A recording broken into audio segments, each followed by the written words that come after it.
Milwaukee Bucks. This is a team that easily could have found themselves in the med kit category with the late season injury to Damian Lillard and also the continuing injuries to Chris Middleton that eventually led to his trade to the Washington Wizards.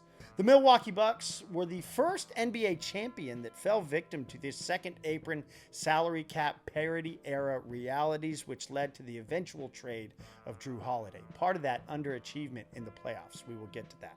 But they find themselves in this part 4, maybe if as a nod in respect to the season and level of play displayed by Giannis Antetokounmpo. I watched him play in the Eurobasket today. He continues to be the most physically imposing and dominant player in the world. This past season, 30.4 points per game.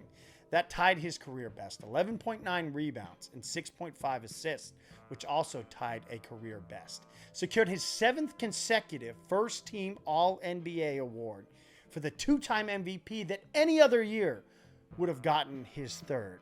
But that title this group won in 2021, that is now a long time ago. Half a decade is eternity in the NBA. 3 consecutive first-round exits now for the Bucks. They've had a ton of turnover in the head coaching position and now within the roster. This year it was in 5 games to the Pacers, eventual Eastern Conference champs.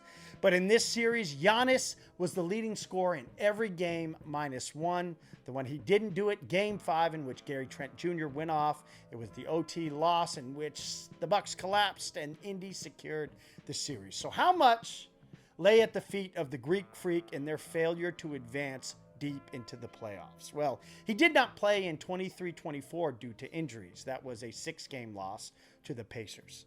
You go back to 22-23, he played in just 3 games. That was a befuddling 5-game loss to the 8-seed Miami Heat. Now, granted, Miami goes on to the NBA Finals.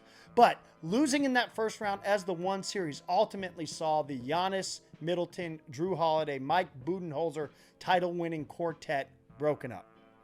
Thankfully for Giannis, he has that title in 21, but for a player of his caliber and decoration and his career to come to conclusion, is 1 title going to be enough? Has Giannis had enough help come playoff time? Well, this year, clearly no. But he also hasn't been able to help himself as injuries have plagued him throughout these playoff runs. And that's a shame because Giannis is already one of the game's all-time greats. And I would love to see Giannis and the Bucks go on another deep playoff run.